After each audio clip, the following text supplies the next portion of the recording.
Hi, so I thought I would have another little tune in as it's the second day of my solitary. And I just thought I'd start by saying that this will probably be the last video that I post on Facebook. So if you are interested, I don't know whether I'll do any more, but I think I find it quite a useful thing just to be able to, as I say, talk about my experience without the pressure of being in a group. So if you are interested in seeing how things unfold, then by all means, subscribe to the channel and you can see the updates as they roll in. I think I don't want to just be posting on Facebook endlessly every time I do an update. So yeah, as I say, I'll make this the last one. So I thought this morning I would just say a little bit about my the neurodiversity aspect of my sort of practice or my life and how that's sort of come into focus.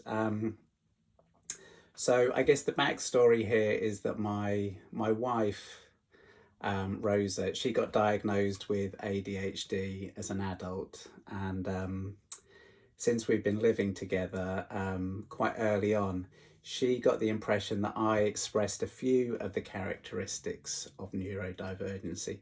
And she thought at the time mainly like ADHD like symptoms. So I would characterize those as actually being hyper focused on particular subjects and then quite absent-minded and forgetful about other subjects. So yes, and certainly like absent-minded, forgetful, can never find my keys, can't find my phone, takes me ages to leave the house. And so various things like that. She thought maybe at some point I might benefit from having some form of a diagnosis.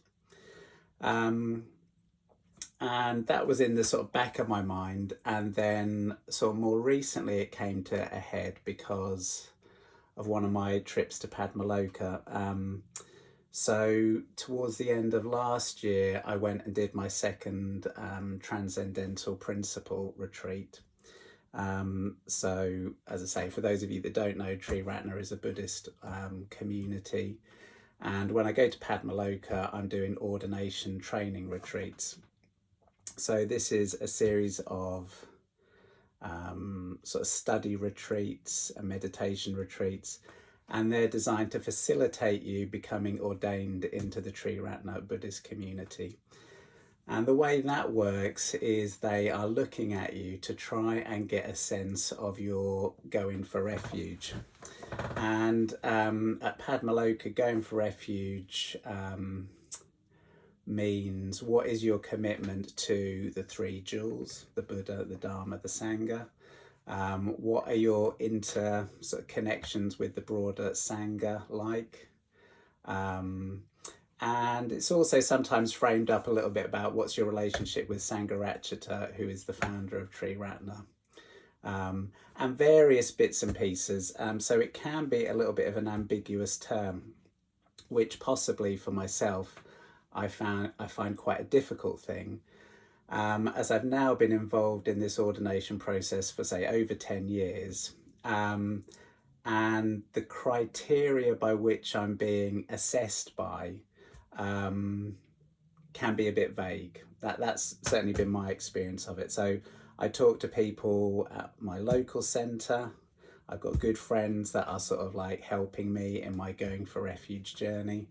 And I go to Padmaloka, and yes, it's not always exactly clear to me what it is that is being asked of me, other than to current sort of date. My going for refuge isn't regarded as sufficient for my invitation to be ordained into Triratna. Anyway, so I'm on these retreats at Padmaloka and this recent one, and Transcendental Principle is looking at Sangharakshita's book, The Survey of Buddhism. And I've done this retreat a couple of times now, so this was my second time. And I looked at the book whilst I was on a solitary retreat, and I found it really, this year when I read it, I really enjoyed it. I thought it was, it's a sort of incredible book. It's very sort of it's got a very positive take on Buddhism, and yeah, overall I enjoyed it. So when I went to Padmaloka, I was really looking forward to getting into the study and trying to explore the material with other people. So so then this is a bit like my pattern on these retreats is there's quite a lot of silence, especially in the mornings, and in these silent periods we're sort of anticipating going into doing the study, and I find myself getting quite excited. I find there's like quite a lot of energy comes up in me. Now, whether this energy is like positive or negative, or whether I'm sort of worried or what that energy is, I'm not quite sure now. But certainly I can feel myself getting energized about going into study. And so I was going into the study on this retreat, and very early on encountered quite difficult communication with my study leader. And a bit of context is the retreat was a bit different from the normal transcendental principle in that half of the retreat was taken up by looking at Subhuti's talks. Subhuti was on the retreat, and he gave a series of talks on the Three-Cs, which is the importance of living in community, working in cooperative or right livelihood situations, and centres, being involved in your local Buddhist centre. And so he gave a series of talks over the course of a week, and the gist of it, as far as I could see, was that these provided the sort of, he called it the semi-monastic core, which was the real sort of the real energy and the sort of lifeblood of the Triratna Buddhist community came about through people engaging with these 3Cs. And so he unpacked this with lots of sort of, I say he gave quite a few talks. And so we were going into the study to discuss this. Now, as I mentioned from my other talk, my other YouTube video, my sense of going for refuge is I guess about awakening. So that's really how I've see the orientation, or the pointer going for refuge is about pointing you away from the world constructed through thought and ideas to a sort of direct experience of reality in the present moment. I think that, yeah, that's obviously these definitions change and they're just words, but I think that's something of my sense of what going for refuge is, a sort of commitment to that. Which is somewhat different from the definition of going for refuge as it's being taught in Triratna, as exemplified by this talk on the 3Cs. So we were talking about, for example, living in single-sex communities. And whereas I have no problem with people living in single-sex communities, and I think, you know, I'm sure it's can be great fun and very sort of spiritually rewarding for people. I don't think your living circumstances really obscure reality. So I don't think whether I'm living in a relationship by myself, in a community, all of those things, they are, if the word is superficial, but that's one level of experience, and going for refuge is concerned more with a different level of experience. It's about, you know, how am I constructing my reality? So I go into these talks, and obviously I'm not 100% convinced of the argument for these 3Cs. And so that quickly puts me at odds with other people in the study, or seemingly puts me at odds with them. Anyway, so I sort of trying to make my point, trying to say what I feel, and again, I get asked to be quiet and that I'm taking up too much time, and that I'm sort of, again, the implication is that my communication is almost unethical. and that I yeah, just being a sort of difficult person in a way, which so I guess experience that as like it makes me feel sort of somewhat rejected and a bit upset, because I feel that my points are sort of valid. Um, and so this sort of dynamic really, over the 2 weeks, just carried on. So I went into these study groups, you know, bubbling with energy, lots of ideas, and was on multiple occasions being sort of somewhat shut down and talked to in what I found a very somewhat aggressive and sort of harsh manner, which had all sorts of negative consequences for myself in terms of like how it triggered me, how I responded to feeling upset, and so on.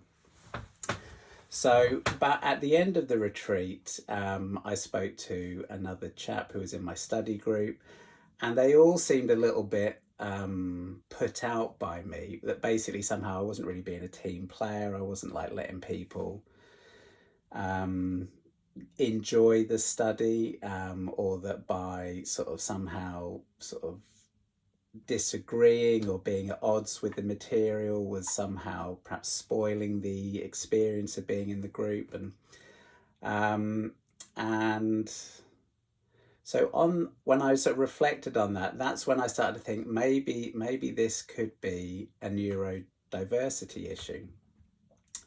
Maybe there's something I'm not seeing about the way I'm reacting, that there's something about my experience that is somehow at odds with the group, and maybe this is something I need to investigate. And I guess also I thought to myself that maybe if I discovered if I was neurodiverse, maybe I could then come to Padmaloka and go to my local order members and explain to them that this it might be the why I communicate the way I do in groups.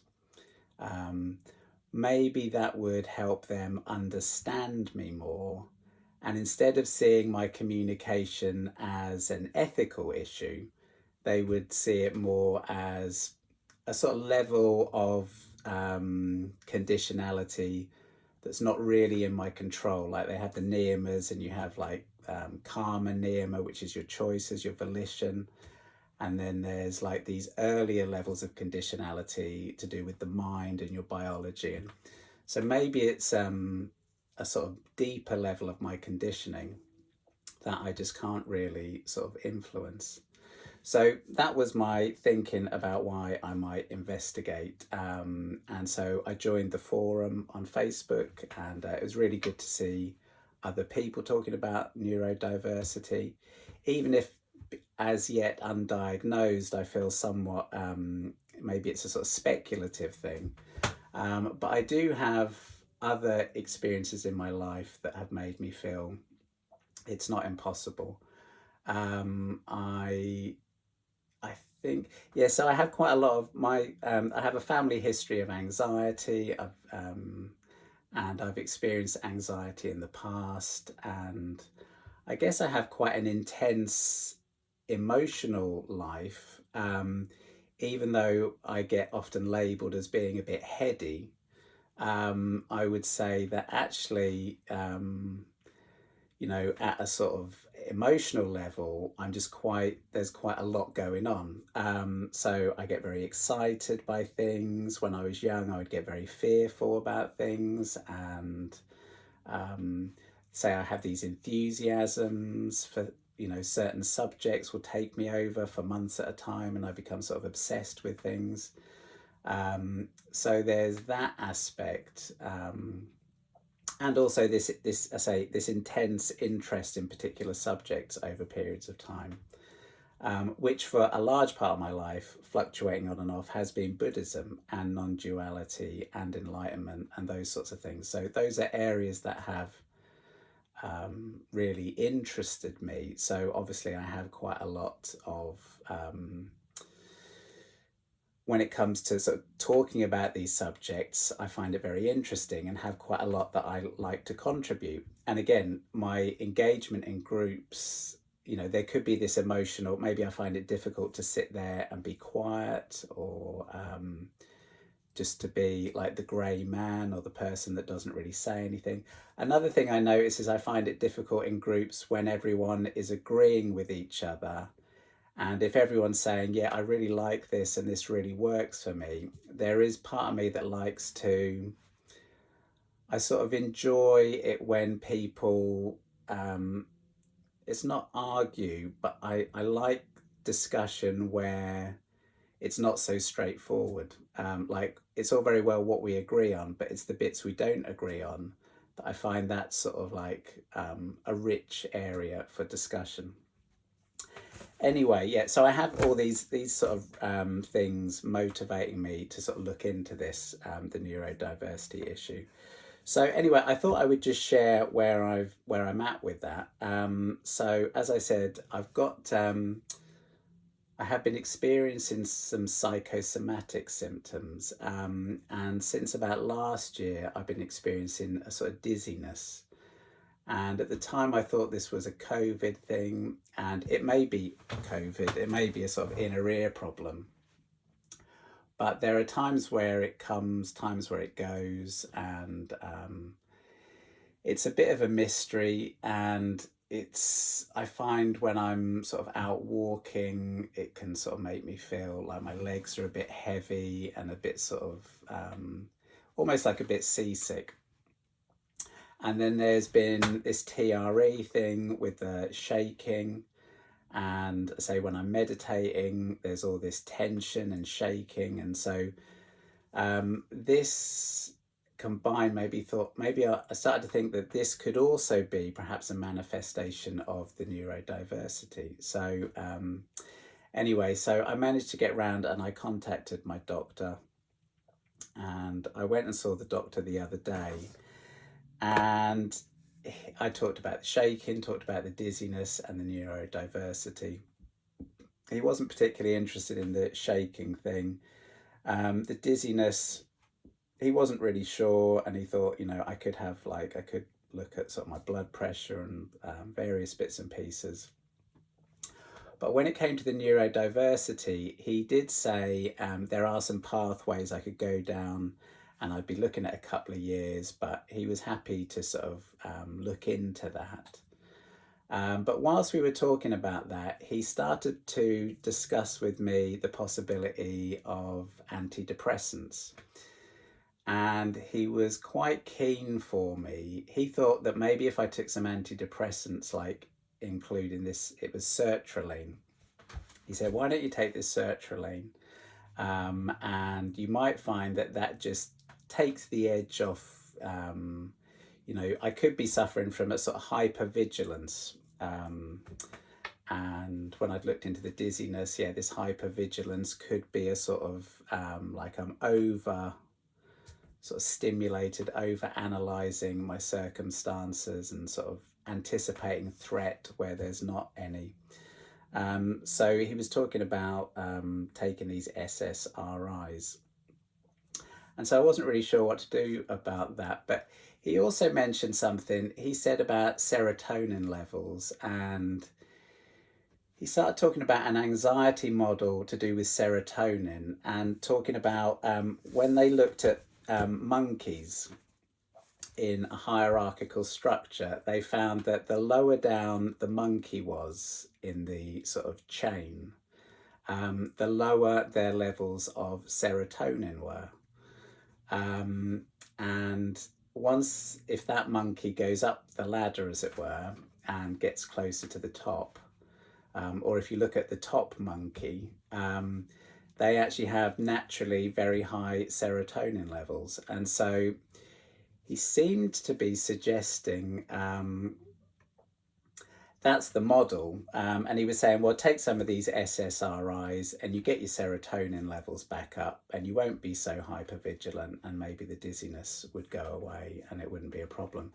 And he said the thing about getting your, neurodiversity, because we were talking about autism, possibly ADHD, he says the ADHD, we might be able to prescribe some sort of medication, but the autism, it's not really like we're going to be able to offer you anything.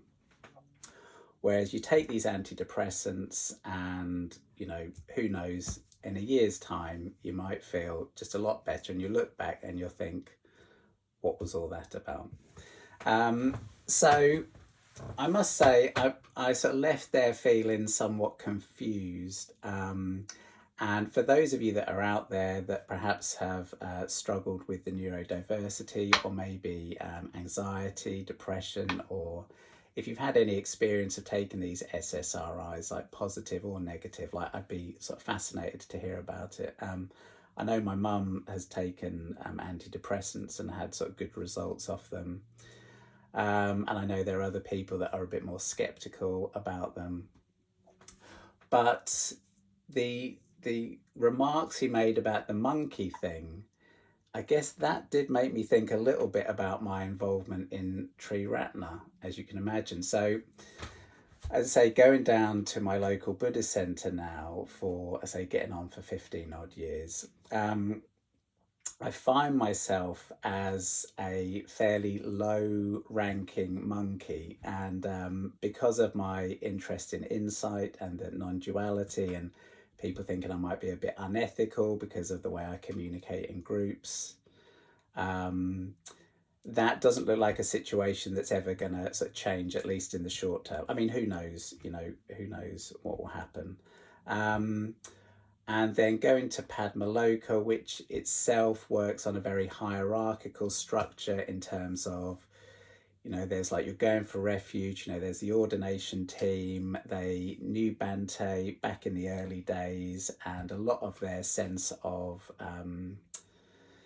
where they sort of sit on this pyramid is, a lot of these guys are at the top of the pyramid, and they're assessing us in terms of our going for refuge, and we're doing the study groups and being told to be quiet. And so just that broader context could itself maybe having an effect on my sort of serotonin levels. And that was another reason why I thought I'm going to have to try and look at this issue around authenticity. Just simply because on some level I might be myself somehow conceding to this hierarchical structure by sort of, even if it's with the best will in the world, adopting this sort of deferential, sort of rather passive, like take it on the chin, or this is all my fault, that I'm not going for refuge. And if I could just know a bit more about Sangharakshita's teachings and sort of make better friends in the Sangha, then at some point I'll be accepted. Which isn't to, who knows, maybe that will be the case. But yeah, so I started to take that sort of seriously, because I guess there is a little part of me that is a bit reluctant to take these antidepressants if there is something more, if it's some way of my subconscious trying to communicate something to me about the way I'm living and the way I'm relating to people. I have to say also, over the years, looking at other non-dual teachers, when you have a teacher who's really trying to communicate to you something about awakening, I very rarely get the sense of this sort of hierarchical issue. I think back, Sangharakshita, originally the whole thing was meant to be built around sort of friendship, and we're all friends and we're all helping each other go for refuge. And I think that's, that's a great ideal. And the people that really sort of want to see you deepen your insight, normally the spirit is very much of just friends, talking about something they're interested in, and helping each other. But being involved in these institutions and going on these retreats, it is a very hierarchical environment. And I certainly know, I think from when I was, and maybe there's echoes for me about when I was young, being at home. It's a hierarchical situation with my dad, in charge. Being at school, you got teachers that are in charge, and even in the workplace, having a boss looking over your shoulder. All of those environments I've really struggled with over the years, and it may be something of this, it triggers in me a fear response, a sort of defensive response. There's something about the way I respond to these environments that perhaps isn't optimal. Anyway, so that's enough for today. But as I say, if you do have any suggestions or feedback with regard to the SSRIs, I asked the doctor if he'd taken any, and he said he had, and he said they had really helped him function a bit better at work. So there is part of me that, and I'd love to get rid of this dizziness, but at the same time, as I say, I don't want to paper over what might be a more sort of fundamental issue to look at. So anyway, thanks for listening, and I'll see you again. Cheers. Bye.